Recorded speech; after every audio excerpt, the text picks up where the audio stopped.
வணக்கம் மக்களே. இன்றைக்கி நம்ம பார்க்க போகிற வீடியோ என்னென்னா, அருள்மொழிவர்மன், பொன்னியின் செல்வன், ராஜராஜ சோழன் பிரம்மாண்டமாக கட்டிய தஞ்சை பெரிய கோயிலின் சிறப்பம்சங்களை தான் பார்க்க போகிறோம்.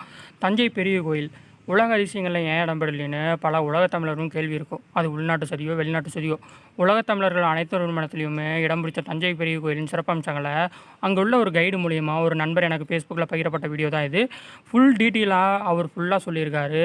உங்கள் உறவினர்களுக்கும் உங்கள் நண்பர்களுக்கும் இந்த வீடியோ ஷேர் பண்ணி தஞ்சை பெரிய கோயிலின் சிறப்பம்சங்களை அவங்களுக்கு தெரியப்படுத்துங்க. மறக்காமல் நம்ம சேனலை சப்ஸ்கிரைப் பண்ணுங்கள். அப்படியே பக்கத்தில் இருக்கிற பெல் ஐக்கானை கிளிக் பண்ணுங்கள். அப்போ தான் நான் போகிற வீடியோ உடனுக்குடன் உங்களுக்கு வீடியோக்கு வந்து சேரும். வாங்க வீடியோக்குள்ளே போகலாம்.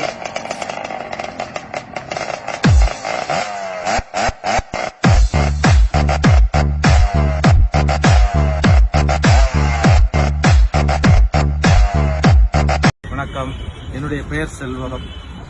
அவர் tour guide, retired teacher also. அப்போ தஞ்சை பெரிய கோயிலை பற்றி நம்ம சில விஷயங்கள் பார்த்தோம். இந்த ஊர் தஞ்சாவூர், தமிழகத்தினுடைய நெற்களஞ்சியமே இதுதான். தலையாட்டி பொம்மை உலக பிரசித்தி பெற்றது.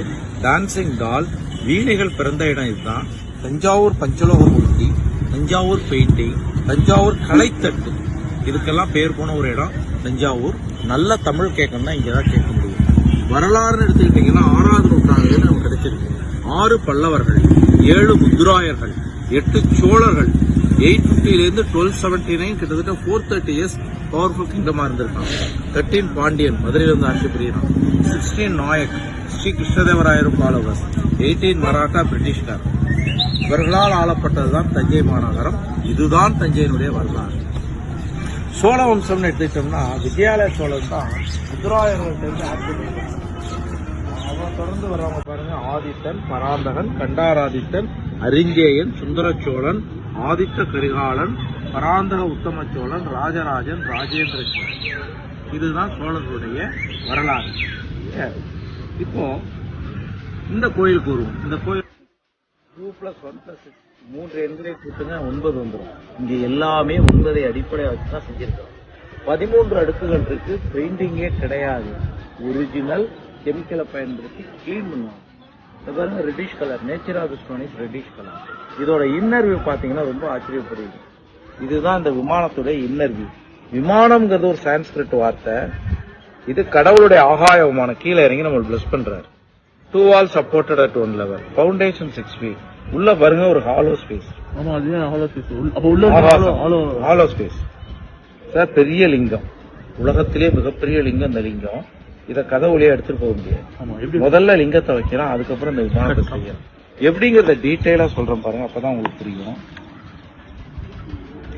லிங்கத்தை வச்சாச்சு, தரையில சுத்தி கல்லு போட்டாச்சு. பசில் டெக்னிக், மண்ணால டைட்டா பேக் பண்ணிடுறோம். இப்ப லிங்கம் நம்ம கண்ணுக்கு தெரியல. உள்ள மட்டும் கிடையாது, வெளியிலயும் டைட்டா பேக் பண்றோம். கல்லு மேல இன்னொரு ரோ கல்லு போடுறோம். உள்ளேயும் மண்ணு, வெளியிலையும் மண்ணு. கல்லு மண்ணு, கல்லு மண்ணு, கல்லு மண்ணு, அப்படியே உயர்ந்துட்டு போகுது. ஒரு பாயிண்ட் உள்ளக்குள்ள மண்ணா தான் இருக்கு. உள்ள ஃபுல்லா டைட்டா கட்டும் பொழுது உள்ள டைட்டா பேக் பண்ணிருக்கான். இப்ப படம் காமிக்கிறோமா தெரியும். உள்ள இந்த இடத்துல லிங்கம் இருக்கு, அதை சுத்தி மண்ணு இருக்கு, அதை சுத்தி கல்லு இருக்கு, அதை சுத்தி மண்ணு இருக்கு. இந்த சர்க்குலரம் இதுவரைக்கும் இருந்தது எடுத்திருக்க மாதிரி காமிச்சிருக்கோம். இதுக்கு பேரு சிகரம்னு பேரு. ஒரே கல்லு, கருங்கல்லு, 81 டன். 81 டன் எடையுள்ள அந்த கல்லை கொண்டு எப்படி மேல வச்சிருப்பான்? 1010 வருஷத்துக்கு முன்னாடி.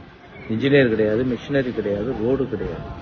7 கிலோமீட்டருக்கு மண்சாரம் போடுறான். இதுக்காக மட்டும் இந்த சர்க்குலரம் இது வரைக்கும் இதுக்காக மட்டும். இது பாருங்க, 7 கிலோமீட்டருக்கு மண்சாரம். இது நாங்க வரைஞ்சது ஹிஸ்டரி சேனல். இது உருளக்கூடிய கட்டைக்கு மேல கல்லை வச்சு விலங்குகளை பயன்படுத்தி கொஞ்சம் கொஞ்சமா எடுத்து வந்து இங்க வச்சிடும். இந்த கல்லை உத்து பாருங்க, இது பிளைன் ஸ்டோன். இதை கொண்டு நீங்க வச்ச பிறகுதான் சிற்பமா மாறும். மண் எடுக்கலாம், அதுல நின்று சிற்பம் செய்யலாம். மண் எடுக்கலாம், அதுல நின்று சிற்பம் செய்யலாம். மண் எடுத்து முடிக்கலாம், சிற்பமும் செஞ்சு முடிச்சிடும். மண் எடுக்க சிற்பமா செஞ்சு இப்ப உள்ள ஃபுல்லா பேக் ஆயிருக்கு மண். 4 டோர் இருக்கு. இந்த மாதிரி மேக்ஸி டோர் 4 பக்கமும் டோர் இருக்கு. அது வழியா உள்ள இருக்க மண்ணே எடுத்தாங்க. இதற்கான தொழில்நுட்பம் ராஜராஜ சோழனுக்கு 5000 வருஷத்துக்கு முன்னாடி கட்டப்பட்ட எகிப்து பிரமிடுகள்ல இருந்து கிடைக்கும். துரு பிசினஸ் லிங்க், நல்ல ஒரு பிசினஸ் லிங்க் வச்சிருந்தா அதனாலதான். சரி, இப்ப மேல ஒரு மெட்டல் போர்ஷன் இருக்கு பாருங்க. இதுக்கு பேரு கலசம்னு பேரு. இது 12 அடி உயரம். இந்த கலசம் 3 பேர் சேர்ந்து கட்டி பிடிக்க முடியாது, அவ்வளவு பெருசது. அதுக்குள்ள தானியங்கள் இருக்கு. என்ன தானியம்னா வரகு இருக்கு, கேழ்வரகு இருக்கு. மேல இருந்தது போன வருஷம் இப்ப இது பண்ணும்போது எம்டி பண்ணும்போது நான் எடுத்தேன். கேழ்வரகு. நாம இன்னைக்கு சாப்பிடுற உணவு அரிசி, நம்மளோட முன்னோர்கள் சாப்பிடுற உணவு கேழ்வரகு. கேழ்வரகு அதுல 10 மூட்டை பேக் பண்ணி வச்சிருக்கோம். ஏன்? இது விவசாய பூமி. கிட்டத்தட்ட 3 to 6 மாதத்துக்கு நிறைய மழை பொழிவு ஏற்பட்டு எங்க பார்த்தாலும் வெள்ளக்காடாகி பூமியில இருக்கக்கூடிய விதைகள்லாம் அழிஞ்சு போயிடும்.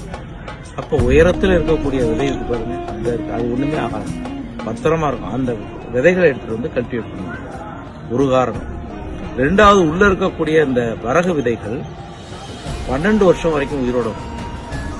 12வது வருஷம் அந்த கலசத்தையே கீழே கொண்டு வந்து உள்ள இருக்கக்கூடிய 10 மூட்டை வரகையும் கீழே கொட்டிவிட்டு புது விதைகளை நிரப்பி, புது வரகு அதுல நிரப்பி மேல கொண்டு போய் வச்சு புனித நீரை ஊத்தினாங்கன்னா அதுக்கு பேர் தான் கும்பாபிஷேகம். ஏன் கும்பாபிஷேகம் 12 வருஷத்துக்கு ஒரு வாட்டி கொண்டாடுறாங்கன்னா அதுல அந்த வரகனுடைய வாழ்க்கை காலம் வந்து 12 வருஷம் தான். 2வது காரணம். 3வது காரணம் பாருங்களேன், மேல இருக்க அந்த மெட்டல் போர்ஷன் காப்பர். காப்பர்ட்ட என்ன பண்பு இருக்குன்னா, எலக்ட்ரிசிட்டிய தண்டர் லைட்னிங்ல இருந்து வரக்கூடிய எலக்ட்ரிசிட்டியை கண்டக்ட் பண்ணும்போது தனக்குள்ள வச்சுக்க முடியாது. அது எலக்ட்ரிக்கல் ஒயர் மாதிரி. ஆனா உள்ள இருக்கக்கூடிய அந்த விதைகள் இருக்கு பாருங்க, அந்த எலக்ட்ரிசிட்டியை தனக்குள்ள வாங்கி வச்சு.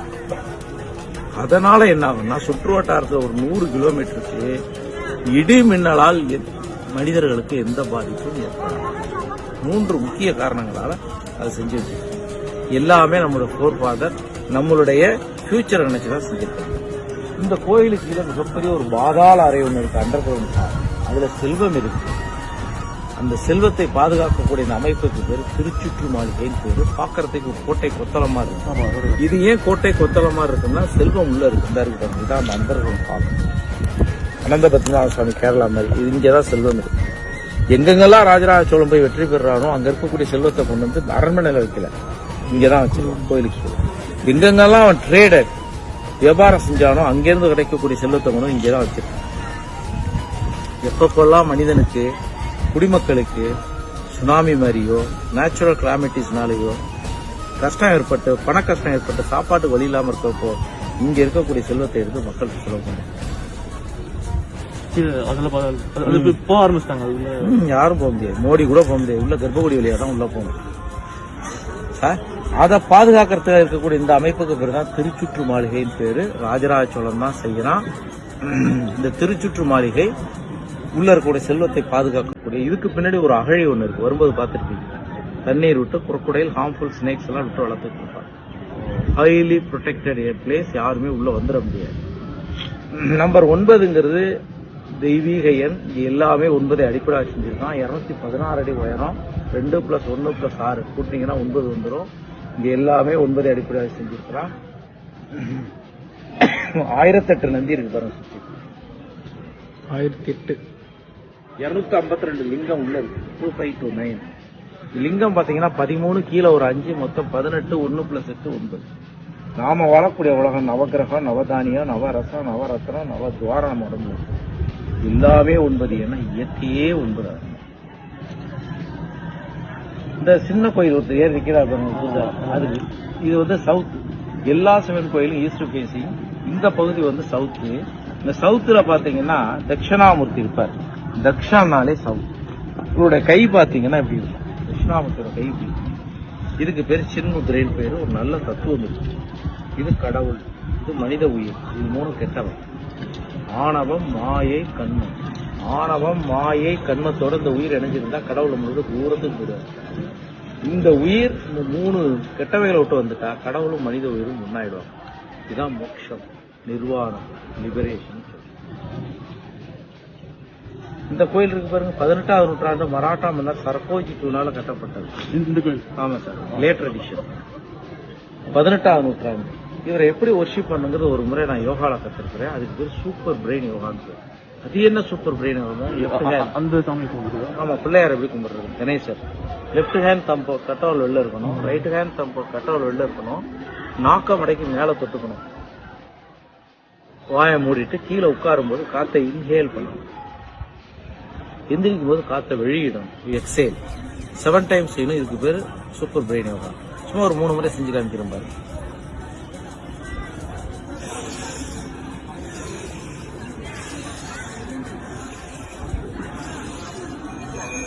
இது மாதிரி 7 முறை, knotting 7 time. Right side brain left side பாடியை கண்ட்ரோல் பண்ணணும், left side brain right side பாடியை கண்ட்ரோல் பண்ணணும். இப்படி ப்ரொசீட் செய்யும்போது நர்வஸ் கோஆர்டினேஷன், நல்ல ஒரு ப்ரீத்திங் எக்ஸசைஸ், சூப்பர் பிரெயின் கிடைக்குன்னு டாக்டரை அட்வைஸ் பண்ணுறாங்க. இன்னைக்கு யூஎஸ்ல சூப்பர் பிரெயினோட ஃபாஸ்ட்டாக ப்ராக்டிஸ். சரிங்களா, போகலாம்.